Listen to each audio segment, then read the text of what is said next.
নমস্কাৰ, আপোনাসকললৈ আন্তৰিক অভিনন্দন জনাই মোৰ ভৌতিক গল্পৰ ৭ম খণ্ডটি আগবঢ়াইছোঁ। আগৰকেইটা খণ্ড আপোনাসকলে আদৰি লোৱাৰ বাবে বহুত বহুত ধন্যবাদ থাকিল। মোৰ প্ৰিয় শ্ৰোতাসকলে আগবঢ়োৱা বহুমূলীয়া দিহা পৰামৰ্শ মোৰ বাবে অতি গুৰুত্বপূৰ্ণ। তাৰ বাবে সকলোলৈকে ধন্যবাদ থাকিল। এই খণ্ডটিও আপোনাসকলে ভাল লাগিলে লাইক কৰিব, কমেণ্ট কৰিব, বন্ধুবৰ্গৰ মাজত শ্বেয়াৰ কৰিব আৰু যিসকল নতুনকৈ আহিছে তেখেতসকলৰ ওচৰত মোৰ বিনম্ৰ অনুৰোধ, আপোনাসকলে মোৰ চেনেলটো ছাবস্ক্ৰাইব কৰিব আৰু কাষতে থকা বেল আইকনটো টিপি দিব যাতে সকলোতকৈ আগত আপোনাৰ মোবাইলত শুনিবলৈ পায়। ধন্যবাদ। এই কাহিনীটো মোৰ ভাইটি আৰু মোৰ ক্ষেত্ৰত হৈছিল। যি সময়ৰ কথা ক'বলৈ লৈছোঁ তেতিয়া মোৰ বয়স প্ৰায় 16-17 বছৰমান হৈছিল আৰু মোৰ ভাইটি মোতকৈ প্ৰায় 5 বছৰমানৰ সৰু আছিল। আমি যেতিয়া ডাঙৰ হৈ আহিছিলোঁ তেতিয়া আমাৰ মা দেউতাহঁতে কৰা প্ৰতিটো কামকে আমি ভাল ধৰণে লক্ষ্য কৰিছিলোঁ আৰু কৰি যাবলৈও চেষ্টা কৰিছিলোঁ। বয়স অনুপাতে বা সাধ্য অনুসাৰে যিখিনি কাম কৰিব পাৰিছিলোঁ সেইখিনি মাহঁতে নিয়াৰিকৈ শিকাই দিছিল।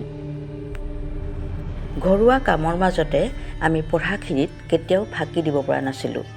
পুৱা বা গধূলি ডাঙৰকৈ চিঞৰি পঢ়াটো বাধ্যতামূলক আছিল। তেতিয়া উচ্চাৰণখিনি শুদ্ধ হৈছিল আৰু কাৰোবাৰ ভুল হ'লে ডাঙৰ মানুহখিনিয়ে শুধৰাই দিছিল। আজিকালিৰ দৰে যান্ত্ৰিক বস্তুৰে ঘৰবিলাক ভৰি থকা নাছিল।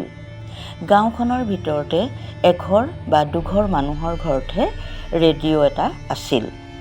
আমাৰ বৰদেউতাৰ ঘৰত যিটো ৰেডিঅ' আছিল সেইটো এটা ডাঙৰ কাঠৰ বাকচৰ ভিতৰত ভৰাই তলা মাৰি থৈছিল আৰু সৰু ল'ৰা ছোৱালীক সেইটো চুবলৈ দিয়া নহৈছিল। সন্ধ্যা চুবুৰীটোৰ ডাঙৰ মানুহকেইজনে যেতিয়া ৰেডিঅ'ত বাতৰি শুনি থাকে তেতিয়া আমি আঁতৰৰ পৰা জোক লৈ শুনিছিলোঁ। আমাৰ ঘৰত আকৌ এটা গ্ৰামোফোন আছিল।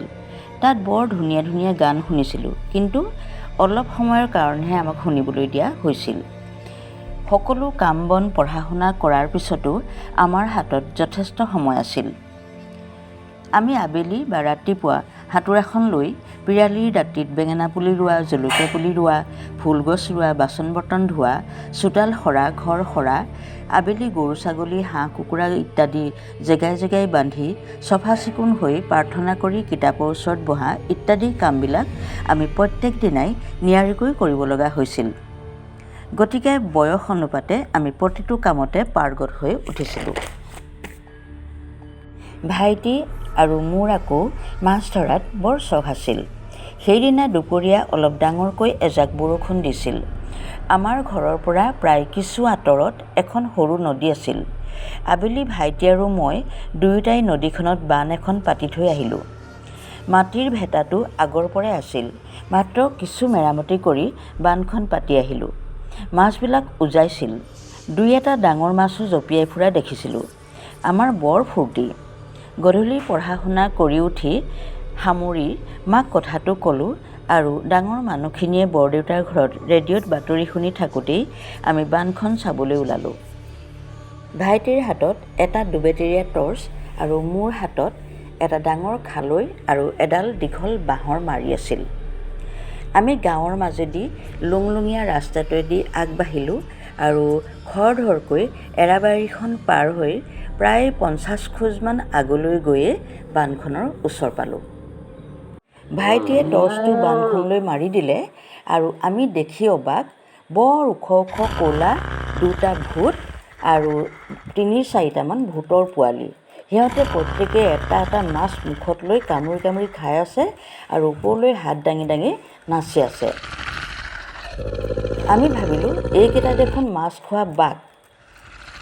আমাক দেখি সিহঁতে চকু ৰঙা কৰি খেদি আহিল আৰু মই ভাইটিৰ হাতখন জোৰকৈ ধৰি পাৰে মানে দৌৰিবলৈ লাগিলোঁ। ভয়ত ভাইটিয়ে হাতৰ টৰ্চটো ক'ৰবাত দলিয়াই পেলাই দিলে। মোৰ হাতৰ খালৈটো আৰু বাঁহৰ মাৰিডাল ক'ত পেলালোঁ গমকে নাপালোঁ। আকাশত তেতিয়া অলপ জোনাক আছিল। আমি দৌৰোঁতে দৌৰোঁতে আচল ৰাস্তাটো হেৰুৱাই পেলালোঁ। এৰাবাৰীখনৰ কেঁচা জেওৰাখন একে গৰকে ভাঙি বগুৱাবাই আহি পিছ চোতালত মাও মাও বুলি চিঞৰিবলৈ লাগিলোঁ। ডাঙৰ মানুহখিনিৰ মাজত হোৱা দোৱা লাগিল।